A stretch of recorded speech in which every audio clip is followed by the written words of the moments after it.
The book of Exodus. It's the second book of the Bible, and it picks up the storyline from the previous book, Genesis, which ended with Abraham's grandson, Jacob, leading his large family of 70 people down to Egypt. Now, Jacob's 11th son, Joseph, had been elevated to second in command over Egypt, and he had saved his whole family in a famine. And so Pharaoh, the king of Egypt, offered the family to come live there as a safe haven. And so eventually Jacob dies there in Egypt, and Joseph and all his brothers do too.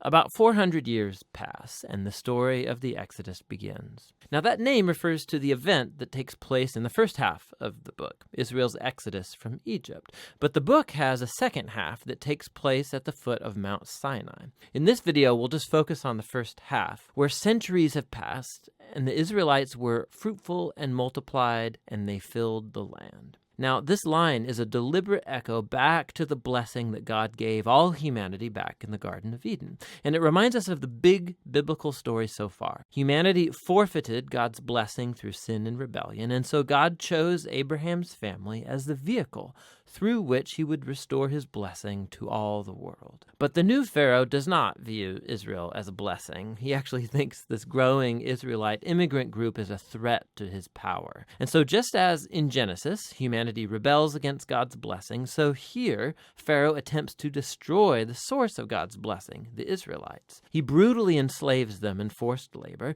and then he orders that all the Israelite boys be drowned in the Nile River. Now, Pharaoh, he is the worst character in the Bible so far. His kingdom epitomizes humanity's rebellion against God. Pharaoh has so redefined good and evil according to his own interests that even the murder of innocent children has become good to him. And so Egypt has become worse than Babylon from the book of Genesis. And so now Israel cries out for help against this new Babylon, and God responds.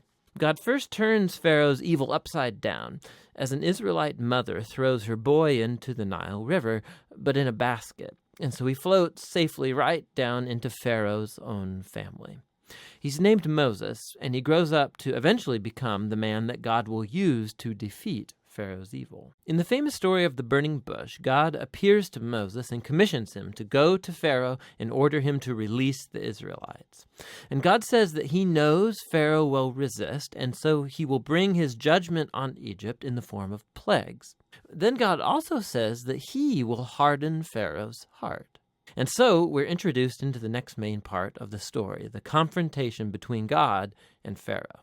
Now, what does this mean that God says he'll harden Pharaoh's heart? It's super important to read this section of the story really closely and in sequence. In Moses and Pharaoh's first encounter, we're told simply that Pharaoh's heart grew hard. There's no implication that God did anything. And so in response, God sends the first set of 5 plagues, each one confronting Pharaoh and one of his Egyptian gods. And each time, Moses offers a chance for Pharaoh to humble himself and to let the Israelites go. But after each plague, we're told that Pharaoh either hardened his heart or that his heart grew hard. He's doing this of his own will. And so eventually, it's with the second set of 5 plagues that we begin to hear how God hardened Pharaoh's heart. So the point of the story seems to be this. Even though God knew that Pharaoh would resist his will, God still offered him all of these chances to do the right thing. But eventually, Pharaoh's evil reaches a point of no return. I mean, even his own advisors think that he has lost his mind. And it's at that point that God takes over and bends Pharaoh's evil towards his own redemptive purposes. God lures Pharaoh into his own destruction as he saves his people, which is what happens next. With the final plague, it's the night of Passover, and God turns the tables on Pharaoh. Just as he killed the sons of the Israelites, so God will kill the firstborn in Egypt with a final plague. But unlike Pharaoh, God provides a means of escape through the blood of the Lamb. And here the story stops and introduces us in detail to the annual Israelite ritual of Passover. On the night before Israel left Egypt, they sacrificed a young, spotless lamb and painted its blood on the doorframe of their house. And when the divine plague came over Egypt, the houses covered with the blood of the lamb were passed over, and the sun spared. And so every year since, the Israelites have reenacted that night to remember and to celebrate God's justice and his mercy. But Pharaoh, because of his pride and rebellion, he loses his own son, and he's compelled to finally let the Israelites go free. And so the Israelite slaves make their exodus from Egypt. But no sooner do they leave that Pharaoh changes his mind, and he gathers his army and chases after the Israelites for a final showdown. As the Israelites pass through the waters of the sea safely, Pharaoh charges towards his own destruction. The Exodus story concludes with the first song of praise in the Bible. It's called the Song of the Sea. And the final line declares that the Lord reigns as king. And then the song retells in poetry what the story of God's kingdom is all about. It's about how God is on a mission to confront evil in his world and to redeem those who are enslaved to evil. God is going to bring his people into the promised land where his divine presence will live among them. This story is what it looks like when God becomes king over his people.